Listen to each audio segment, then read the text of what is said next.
Campanha para a manutenção do nosso grupo. Participe acessando nosso site. Olá, sejam todos muito bem-vindos a esses instantes de reflexão. Vamos apaziguando nossos corações e buscando em nós alguns minutos, alguns momentos de descanso para que esse amor de Cristo nos tome.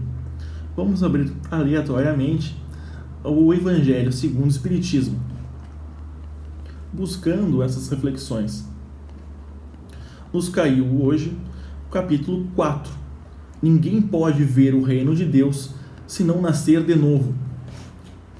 Jesus, tendo vindo para os lados da Cesareia de Filipe, interrogou seus discípulos e lhes disse: Que dizem os homens quando ao Filho do Homem? Quem dizem quem eu sou?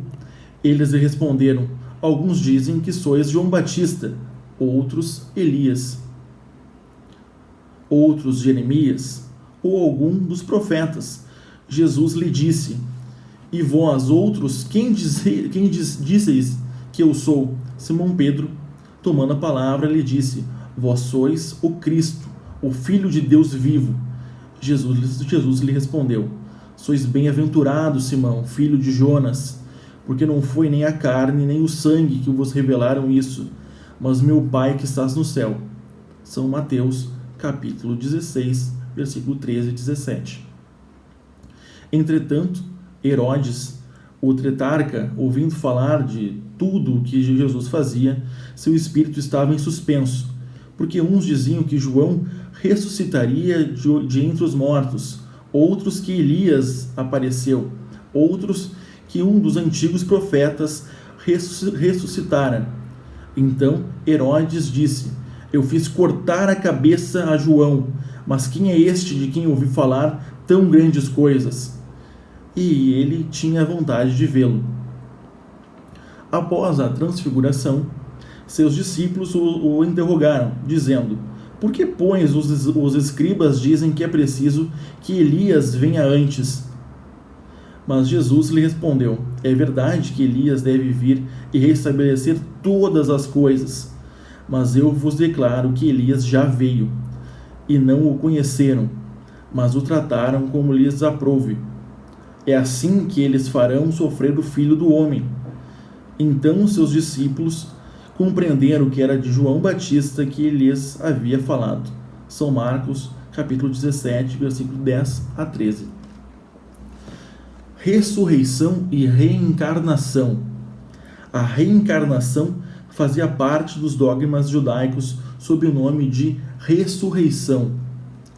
Só os saduceus, que pensavam que tudo acabava com a morte, não acreditavam nela.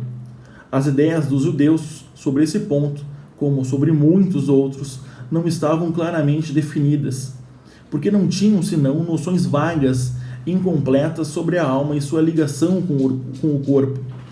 Eles acreditavam que o homem que viveu podia reviver, sem se inteirarem com precisão da maneira pela qual o fato podia ocorrer.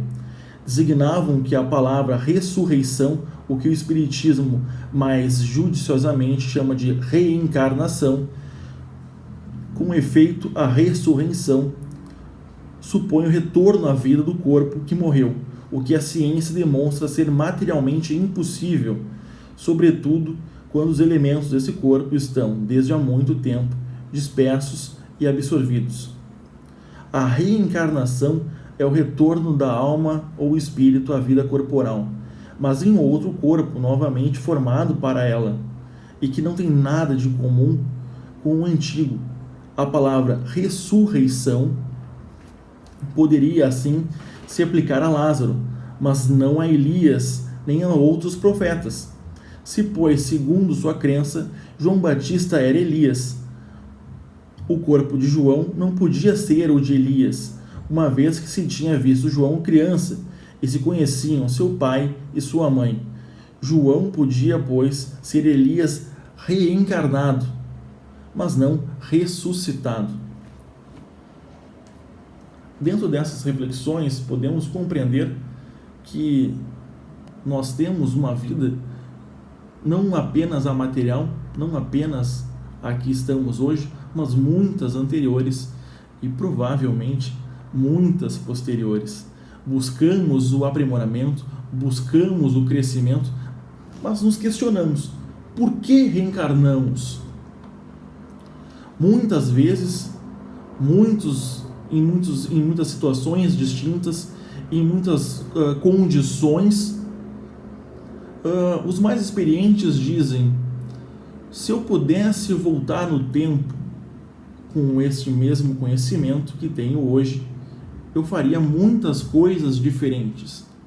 Bom, o plano espiritual também entende assim, e é nos dada a oportunidade de voltar com o conhecimento, voltar mais maduro, com mais bagagem, com mais experiência, na próxima encarnação, buscando um aprimoramento, buscando um crescimento, buscando que não erremos nos mesmos pontos que erramos anteriormente, que possamos buscar o crescimento, que possamos buscar a evolução de fato.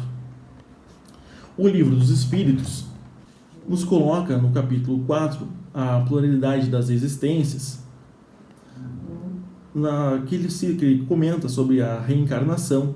Na questão 166, ele diz: a alma que não alcançou a perfeição na vida corpórea, como acaba de depurar-se, suportando a prova de uma nova existência. Como a alma realiza essa nova existência? É por sua transformação como espírito? Depurando-se, a alma sofre, sem dúvida, uma transformação, mas para isso lhe é necessária a prova da vida material. A alma passa, pois, por várias existências corporais? Sim, todos nós passamos por várias existências físicas. O que dizem o contrário, pretendem manter-vos na ignorância em que eles próprios se encontram, esse o seu desejo. Parece resultar desse princípio que a alma, depois de deixar um corpo, toma outro, ou então ela reencarna em outro corpo. É assim se deve entender? É evidente. Aí tem a questão 167, 168, 169 e 170, que tratam exatamente do que vamos conversar nesses breves instantes aqui. Mas o porquê de tanta diferença, de tantas condições, de tanta disparidade que a gente encontra muitas vezes entre as pessoas, entre uma sociedade? Cada pessoa vem com uma demanda a ser realizada, vem a buscar algo. Então isso não nos cabe olhar para a vida do vizinho, olhar para a vida de algum parente e dizer: fulano merece pouco, fulano merece mais, merece menos. Não nos cabe julgar, porque não sabemos a demanda existencial para a busca do autoaprimoramento, para a busca do crescimento espiritual. Então, entender se merece ou não merece algo economicamente, ou alguma doença, ou mais sorte econômica, ou mais saúde, não nos cabe, porque é a demanda necessária, é o instrumento necessário para alcançar os objetivos traçados naqueles instantes, naquela passagem.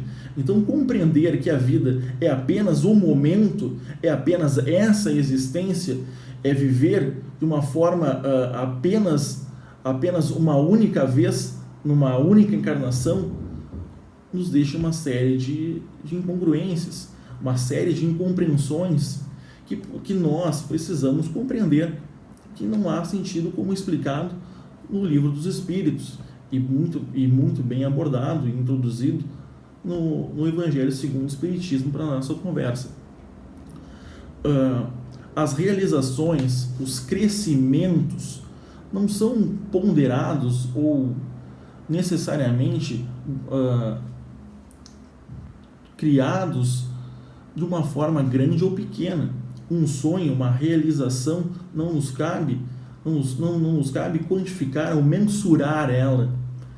É muito importante que consigamos compreender o pequeno crescimento, a pequena vitória, o pequeno passo. É importante isso para todos nós, porque a existência não é feita apenas de grandes vitórias sociais, grandes vitórias econômicas. A nossa existência é feita de pequenas vitórias, é feita de pequenas conquistas, e que saibamos valorizar essas pequenas conquistas sim. É isso que faz o nosso crescimento, é isso que buscamos, é isso que nos torna os seres em aprendizado. É o nosso dia a dia, não apenas os grandes troféus que nós carregamos, as grandes conquistas, os grandes ensinamentos, ou até mesmo as grandes expiações, mas as pequenas também. É ser mais solidário com o vizinho, é ser mais solidário com quem nos pede ajuda, é ser mais amoroso com um parente, sendo que nós tínhamos uma condição anterior mais fria, sendo que nós tínhamos uma condição anterior mais egoísta. É essa que nos faz nos mover. Por que reencarnamos tantas vezes? Por que nós precisamos vir aqui passar por diversas situações tantas vezes? Porque naquele momento, naquela situação, não aprendemos tudo que deveríamos aprender. Não aprendemos tudo que nós precisávamos aprender. E todo ensinamento é necessário. Podemos postergar, nós iremos viver em algum momento. A vida é um grande ciclo. Nós vamos repetir ela até aprendermos, até compreendermos e darmos o próximo passo. Então, dizer apenas abandonar, dizer que não, comigo isso não acontece, eu nunca vou aprender. Vai, no momento certo, quando conseguir dar o próximo passo, vai conseguir aprender. Porque todos nós iremos caminhar em busca do crescimento, do aperfeiçoamento. Nós precisamos purificar nossos espíritos. Então, não há ensinamento que devemos cortar ou ensinamentos que possamos deixar de lado, que não seja interessante a nós. Devemos continuar, devemos buscar esse crescimento nas pequenas coisas. Digo isso não desvalorizando as grandes conquistas, que é importante, que são necessárias, mas valorizando as pequenas conquistas. O dia a dia é o primeiro passo, aquele que muitas vezes não é valorizado, que não é visto, que não é lembrado. Nós precisamos reencarnar inúmeras vezes para muitas vezes compreender que esse pequeno passo é o mais importante. Por que não ressuscitamos no mesmo corpo? Por que não estamos aqui para viver as mesmas experiências? Precisamos de novas experiências. E isso a ciência explica que não temos condição, como dito, de ressuscitar. Mas o Espiritismo nos informa, nos explica que a reencarnação, reencarnar, voltar ao plano material para aprender, não só é possível, como é necessário. Então, não vamos deixar de lado o que podemos fazer hoje. Não vamos deixar de lado o que nós necessitamos aprender hoje. Não temos condição, nós não temos como, naquele momento, exercer, aplicar aquele conhecimento. Nos dará outro momento, uma outra oportunidade, e vão ser que sobrepor, teremos que transpassar essas condições e aí sim evoluir. Então, a experiência que é nos dada ao decorrer de uma existência, de uma encarnação, ela não se perde, ela não se reseta e começa tudo de novo. Se espera que moralmente possamos voltar com a bagagem, com o ensinamento e fazer uma existência sem tantos erros e assim sucessivamente até alcançarmos o caminho da perfeição. Então, meus irmãos, não vamos nem mais nem menos nos exigir, não vamos nos sobrecarregar a nossa existência, necessitando vencer todas as nossas demandas, provavelmente, em uma só, porque teremos mais, como também não vamos ser omissos às nossas demandas, o que nós nos comprometemos a vir aqui buscar. Façamos o nosso melhor, façamos o mais próximo dos ensinamentos que nós conseguimos alcançar, que Cristo nos disse. Isso é importante.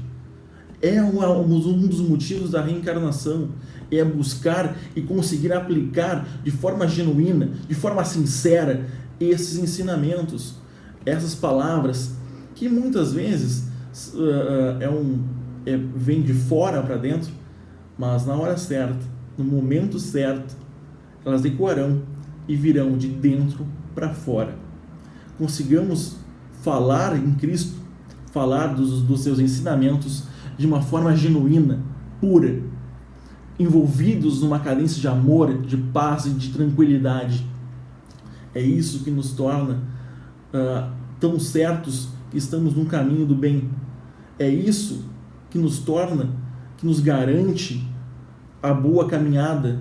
É quando nos questionamos e percebemos que estamos buscando as reencarnações de inúmeras formas, mas sempre trilhadas no caminho de Cristo, sempre trilhadas nos valores, na moralidade, nos ensinamentos de amor e caridade que Cristo tanto nos ensina há tantos anos. E o Espiritismo vem para nos explicar que nós iremos retornar até aprendermos e consigamos se sobrepor e nos afastar desses vícios, e nos afastar dessas condutas que nos atrasam, e possamos sim dar outros passos, ser mais solidários, ser mais amorosos, ser mais irmãos, mais fraternos. É isso que buscamos. Quantas vezes iremos reencarnar? Não sei. Quantas vezes eu irei reencarnar? Também não sei. Só sei que nessa encarnação vou dar o meu melhor, buscando os ensinamentos necessários, errando como todos os seres vivos, todos os seres humanos, aprendendo, levantando e continuando. E o essencial, amando a mim, da melhor forma que eu posso fazer, aplicando, que é me perdoando quando eu errar. Então, meus irmãos, um dos motivos de estarmos aqui neste momento, conversando um pouquinho sobre os ensinamentos de Cristo, é para tocarmos um pouquinho no nosso coração, entendermos e compreendermos os ensinamentos que ele tanto nos favorece em compartilhar. Que tenham todos um ótimo dia. Que assim seja. Campanha para a manutenção do nosso grupo. Participe acessando nosso site